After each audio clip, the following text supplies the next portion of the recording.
bem-vindos a mais um episódio dos nossos podcasts aqui da Escola de Hotelaria e Turismo do Porto. O meu nome é José Costa Carvalho, sou professor responsável da comunicação. Hoje tenho o prazer de entrevistar o meu estimado colega Carlos Couto Soares, profissional de informação turística. E bem-vindo, Carlos, e obrigado pela disponibilidade. E eu gostava de começar então este nosso diálogo por lhe perguntar, ou por lhe pedir que partilhasse connosco assim, alguma curiosidade relacionada com o Carlos e a escola, seja durante o antes ou o após a sua especialização aqui na Escola de Hotelaria e Turismo do Porto. Ok. Eu fiz o meu curso de especialização como correio de turismo no final dos anos 80, aqui na Escola de Hotelaria e Turismo do Porto, numa altura, num contexto completamente diferente daquilo que é a Escola de Hotelaria hoje. Não era neste edifício.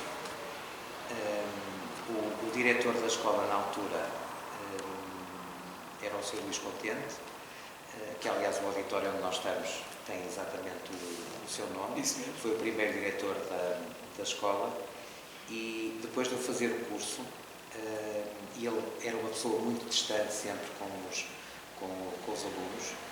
Eu lembro-me, por exemplo, no bar da antiga escola, na Rua do Bom Jardim, se nós estivéssemos lá e por qualquer razão ele entrasse, aquilo fazia-se um silêncio gélido, se caísse uma agulha ao chão, ouvia-se, e portanto era sempre era uma pessoa extremamente distante em relação aos alunos, inclusivamente em relação aos próprios professores. E eu, algum tempo depois de acabar o curso aqui, eu fui chamado para acompanhar uma visita ao Douro, que era um congresso do Estecol que estava a ter lugar aqui na cidade do Porto, e saímos do hotel do Intercontinental da Casa, que era lá que estava a decorrer o congresso, e estavam, portanto, os dois autocarros parados à porta. Era outra colega que estava a acompanhar também esse mesmo evento, que também tinha sido aluna aqui da escola, e quando as pessoas começaram a sair, tanto eu como ela vimos o Sr. Luís Contente a sair do hotel e pensamos os dois a mesma coisa: Deus queira que ele não venha para o meu autocarro.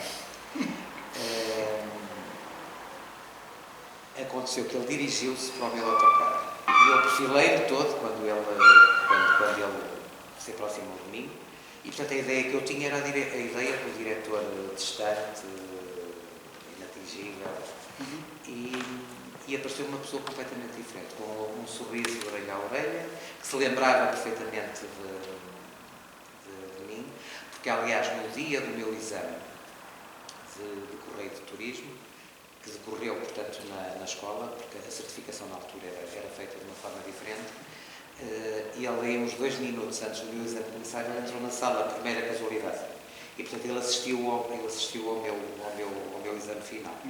E eu achei extremamente curiosa a forma como ele se comportou, porque daquela pessoa distante, praticamente nem falava aos alunos, não olhava para nós, apareceu uma pessoa completamente diferente, super comunicativa, e foi na realidade uma surpresa. Eu mudei completamente o conceito que tinha sobre a pessoa que o Sr. Luís Contente era. Se calhar, por ele fazer aquela distinção entre trabalho é trabalho e eu dou naquele contexto, assumia aquela postura. Aliás, a Escola de Hotelaria e Projeção que a Escola de Hotelaria do Porto tem deve-se muito, na realidade, a ele. É uma pessoa que não se consegue desligar da escola aqui do Porto. É verdade, sim. É uma figura indissociável da nossa escola. Completamente. Muito bem. E então, Carlos, o que é isso então de um profissional de informação turística? Olha, os profissionais de informação turística são aquilo que as pessoas normalmente chamam guias. Há várias categorias. Há o guia intérprete oficial, que pode ser nacional ou regional. Nós aqui na escola já tivemos vários cursos de guias nacionais e de guias regionais. O último decorreu há uns 2 anos atrás. A escola aqui do Porto foi a pioneira, portanto, das escolas de hotelaria e de turismo de Portugal, a fazer o curso de guia intérprete regional, seguindo os parâmetros, portanto, da Federação Europeia de Guias.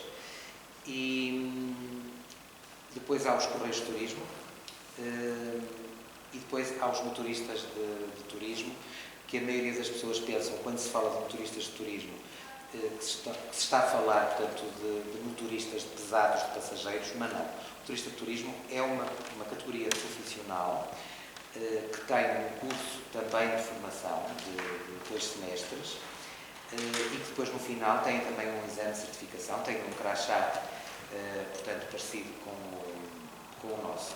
Eu tenho os 2 cursos. Eu tenho o curso de guia intérprete nacional, que não fiz aqui, fiz no texto de inscrição, um dos nossos alunos, que é o 7, passando a publicidade, e tenho o curso de Correios de Turismo, o curso de especialização feito, portanto, aqui na Escola de Hotelaria do Porto. Portanto, isto é uma explicação muito rápida sobre aquilo que são as várias categorias. Portanto, o guia intérprete nacional trabalha no âmbito do território nacional, o regional numa região específica, o correio de turismo é o que acompanha, portanto, como representante dos organizadores, portanto, dos tour operadores, as viagens para fora de Portugal, que na altura, portanto, em que eu fiz, era um curso também de 2 semestres. Hoje, portanto, a coisa já está mais simplificada e portanto, apresentam uma monografia que depois têm que a defender e, portanto, é-lhes concedida também a certificação para Correios de Turismo. Muito bem. E, Carlos, o que é que o atraiu em fazer uma carreira no setor do turismo? Olha, eu na realidade, eu desde adolescente, que o turismo era uma coisa que me fascinava. E quando estava, portanto, no 5º ano do liceu, portanto, que era o atual 9º ano, eu lembro-me de ter falado com a minha mãe e ter dito que gostava porque na altura só havia os cursos de turismo em Lisboa. E eu comentei com a minha mãe que gostava de estudar turismo e gostava de ir para Lisboa estudar. E a minha mãe disse, isso está completamente fora de questão, portanto, ir para Lisboa estudar. Não era uma questão económica, portanto, era uma questão de eu sair daqui de proximidade. Da proximidade. E, portanto, esqueci, fiz o percurso normal do liceu, até terminar o liceu, e depois acabei, o meu pai teve um problema de saúde e eu acabei por ir trabalhar para a empresa de família, portanto, que tinha sido fundada pelo meu avô paterno. Não fui para a faculdade, apesar das insistências do meu avô materno em estudar Direito, porque era aquele tipo de pessoa que, até com uma certa graça hoje, dizia que tinha um neto que tinha uma profissão que não era uma profissão de gente. E eu, por acaso, não fui para Direito.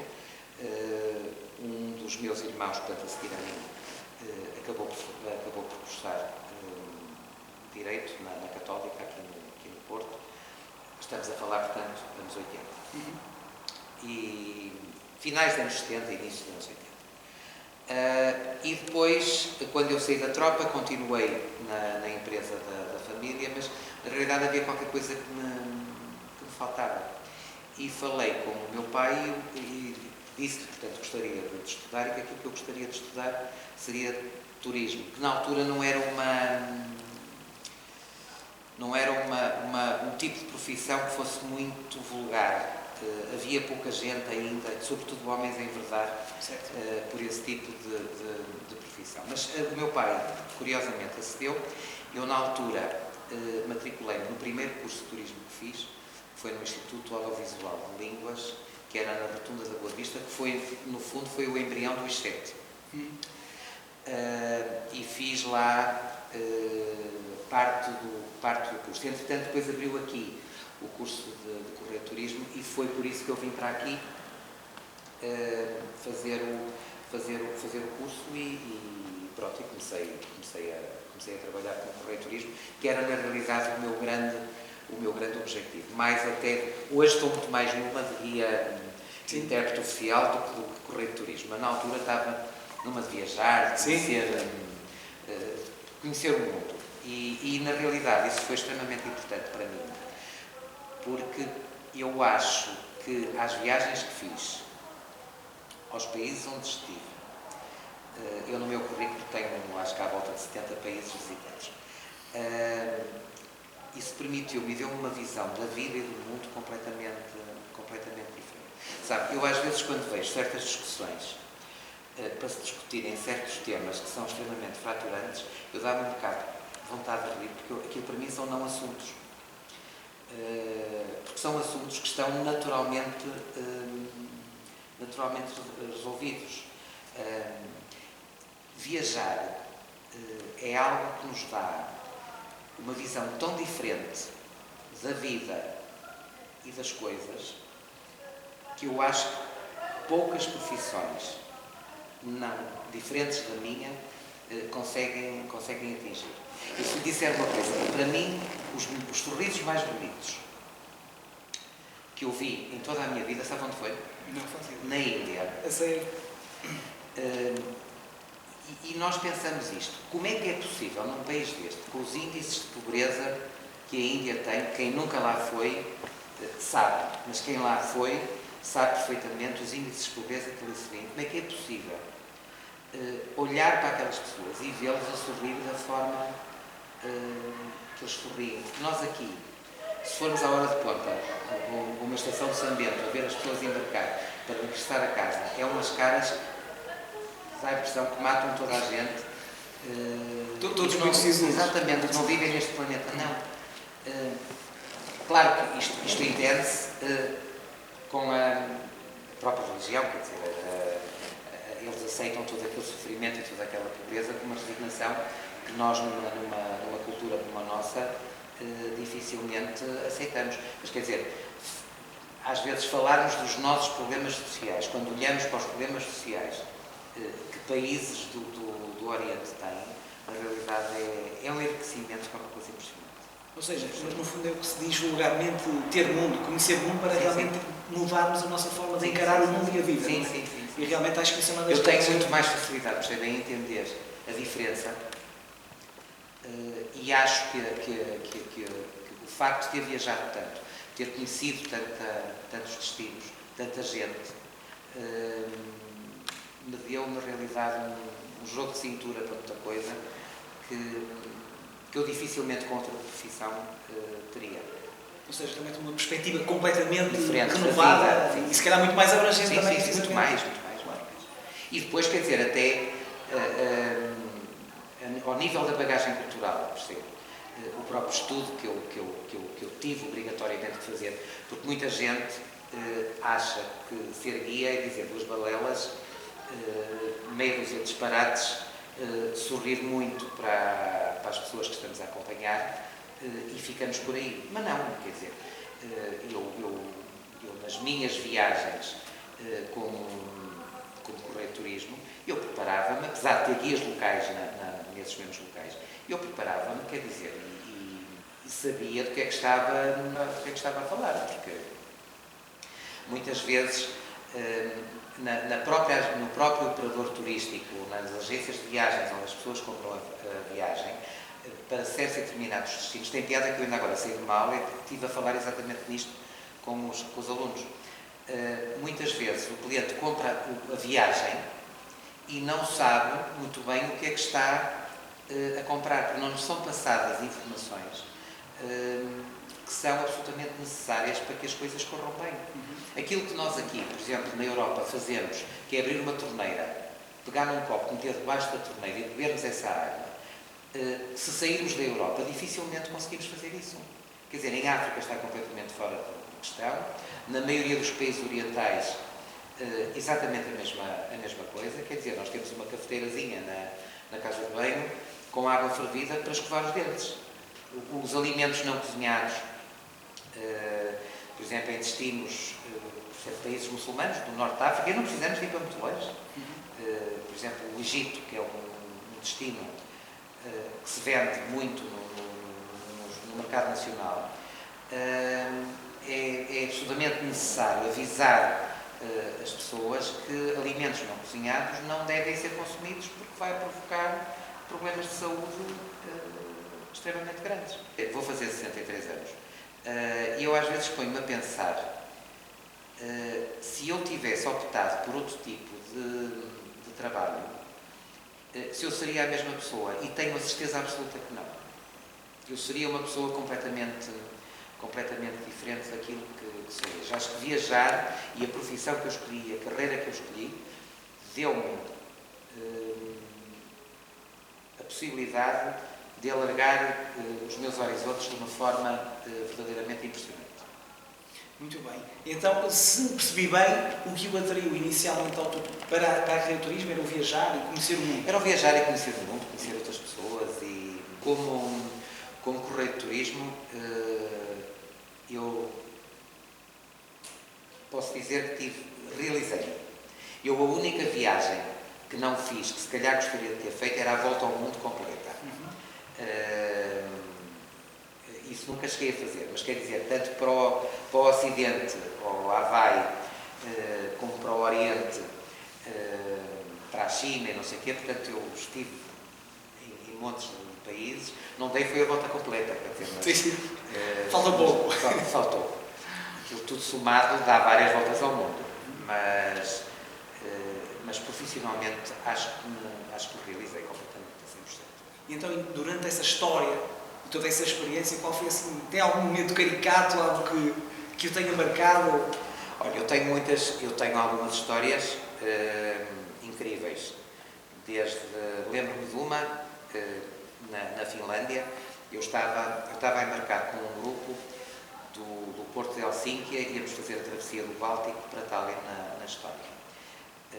E estava com um autocarro português e, portanto, estava na sala de embarque e, entretanto, eles chamaram para o embarque, para entrarmos, e na sala de embarque havia uma janela enorme e eu vi o autocarro embaixo, onde estavam as bagagens todas dos clientes, e na fila para embarcar. E quando eles nos chamaram para embarcar, os clientes começaram a embarcar e eu fiquei, não me pergunto porquê. Eu sei que fiquei para o fim e quando já era dos poucos passageiros que estavam na sala de embarque, olho para baixo e vejo o autocarro a entrar no barco e começo a olhar para o autocarro e digo, mas o autocarro não vai entrar. Porque era alto demais para a entrada do porão do barco e não entrou, de facto. O motorista fez marcha atrás e depois aquilo criou uma confusão enorme, porque os clientes estavam lá dentro, a companhia, eu sempre a dizer à companhia, portanto, que tinha 50 pessoas dentro do barco, portanto as pessoas não podiam seguir no barco e, portanto, o melhor era retirá-los do barco, porque eu vi perfeitamente que o autocarro naquele barco não iria seguir. A companhia sempre a dizer que sim, até que o barco acabou por sair, os clientes lá dentro. Eu, na altura, liguei à responsável do grupo, que era um sindicato de bancários, liguei à senhora e disse, olha, não é brincadeira, mas eu não estou no barco, nem eu, nem o autocarro, nem as malas. Portanto, alguém vai estar à sua espera quando chegar a Tallinn para fazer a visita e eu vou ficar aqui a resolver o problema. E depois tive que resolver o problema com a companhia, fomos noutra companhia, com a bagagem. Cheguei à Estónia, que na altura não era membro da União Europeia, com a bagagem de 50 pessoas lá dentro. Ainda hoje estou para saber como é que eu consegui dar a volta lá à fulana da alfândega para me deixar entrar com as malas. E cheguei ao hotel, e quando cheguei ao hotel, passado para aí 10 minutos, estava o grupo a chegar a pé com o guia local que eu tinha providenciado para isso. Não, experiências deste género há muito. Mas isto, no fundo, é o que fica das viagens. Quer dizer, claro, e de qualquer das formas reforça a importância dos profissionais de turismo, principalmente em experiências em contexto internacional, em culturas diferentes. Eu lembro-me da minha grande primeira viagem de longo curso. Foi um circuito para a Rússia. Rússia que ainda era a União Soviética na altura. Foi a primeira vez que eu fui à União Soviética. e que na altura, portanto, eu cheguei, portanto, a fazer Rússia, que hoje Confederação Russa, Bielorrússia e Ucrânia. E, portanto, eu entrei por Moscovo, fizemos São Petersburgo, Moscovo, Minsk e Kiev.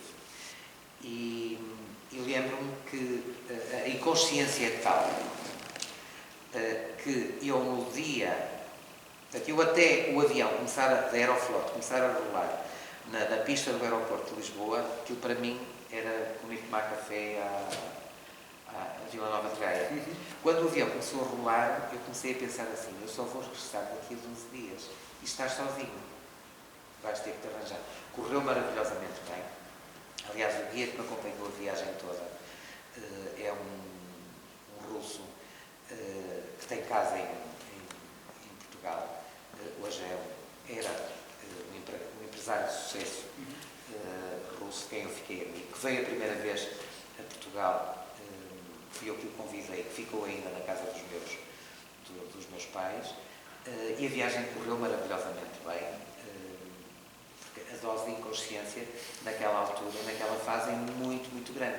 Quer dizer, eu ainda hoje, com 35 anos de carreira, de experiência, eu, se tiver que fazer uma viagem para fora, eu durmo de uma forma extremamente agitada na noite anterior à saída. Quer dizer, porque com os anos nós vamos apurando, vamos ganhando um certo status, mas ao mesmo tempo vamos apurando o nosso sentido de responsabilidade disso tudo. E estando mais atento aos pormenores e dos desafios que se poderá enfrentar.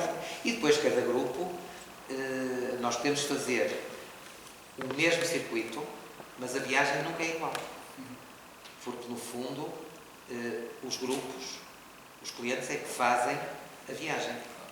E nós, muitas vezes, comportamos e adaptamos ao espírito do grupo. Pode haver um grupo extremamente dinâmico, que portanto, atinge uma velocidade a fazer tudo muito maior do que o outro, que é muito mais tranquilo, que é a própria nacionalidade também tem um peso extremamente importante na forma como as coisas se desenrolam. Eu trabalhei muitos anos com o mercado brasileiro, por quem eu tenho uma ternura muito grande.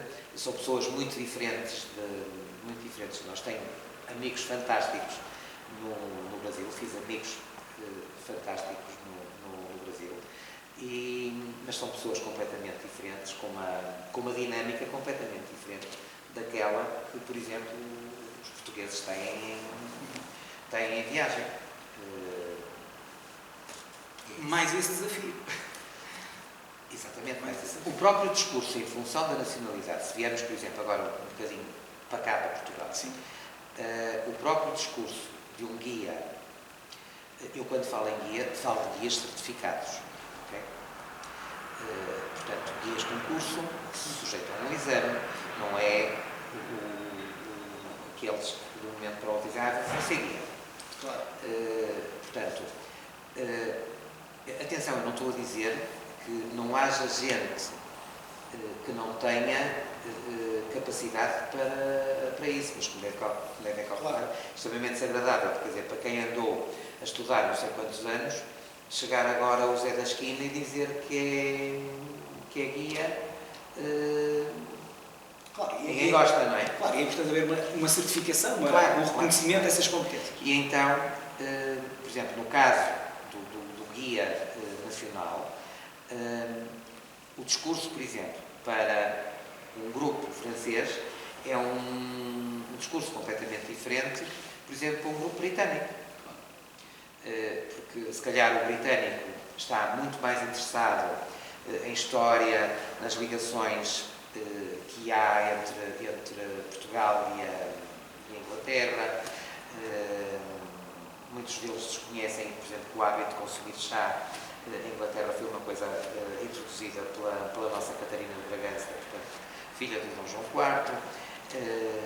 Não aquilo que muita gente diz do chá das 5. O chá das 5 não tem nada a ver com a Catarina de Bragança, mas o hábito de beber chá, portanto, é introduzido pela Catarina de Bragança. Portanto, é um tipo de discurso diferente. Enquanto que o francês, por exemplo, já tem muita curiosidade em saber como é que nós vivemos, qual é o preço das batatas, das cenouras, das couves, o que é que nós comemos, como é que é o nosso sistema de educação, como é que é o nosso sistema de impostos. Portanto, é um tipo de discurso completamente diferente. O espanhol, igualmente, quer dizer, eu sou certificado para estes 3 idiomas e, portanto, eu tento sempre adaptar o meu discurso ao tipo de cliente com que estou a trabalhar. E, de facto, aqui, esta casa, onde eu fui aluno e onde hoje eu já dou aulas aqui há 22 anos, teve um papel extremamente importante na preparação dos guias e, aliás, a nível de taxas de reprovações e retenções nos exames de certificação, nós devemos ser das instituições com a taxa de maior sucesso. Bem. E isso deve-se, de facto, ao espírito que sempre houve e continua a haver, portanto, aqui nesta casa. Muito bem. E, Carlos, para terminarmos, porquê é que recomendaria a um jovem enveredar por uma carreira de turismo nos dias de hoje? Porque, é assim, o turismo vai continuar, perdoa-me a expressão que eu vou usar, a bombar à grande em Portugal. Falou-se aí nas tendências do turismo de luxo, um turismo mais seletivo, mas esta massificação, porque o turismo está a passar, na realidade, ela vai, na minha opinião, ela vai se manter. Eu sempre achei que, apesar destes 2 anos de pandemia que nós apanhamos em que as coisas estiveram, de facto, muito mais, eu sempre achei que quando começasse a recuperação, que as coisas iam voltar à normalização, iam voltar a normalizar e, portanto, a massificação iria voltar a aparecer, como de facto está a acontecer. E, na realidade, eu acho que apostar no turismo, eu quando falo em turismo, falo na indústria do turismo, que engloba igualmente a hotelaria. Acho que é uma belíssima aposta para os jovens. Aliás, as notícias nos últimos tempos são que, na realidade, há muita falta de mão de obra a nível hoteleiro. E acho que é uma belíssima opção escolherem o turismo e escolherem, sobretudo, a Escola de Hotelaria e Turismo do Porto. Muito bem. Carlos, muito obrigado por ter participado neste episódio do nosso podcast Check-in Tourism. Portanto, convidamos a ver, obviamente, a ouvir e vemos no próximo episódio. Muito obrigado e até à próxima.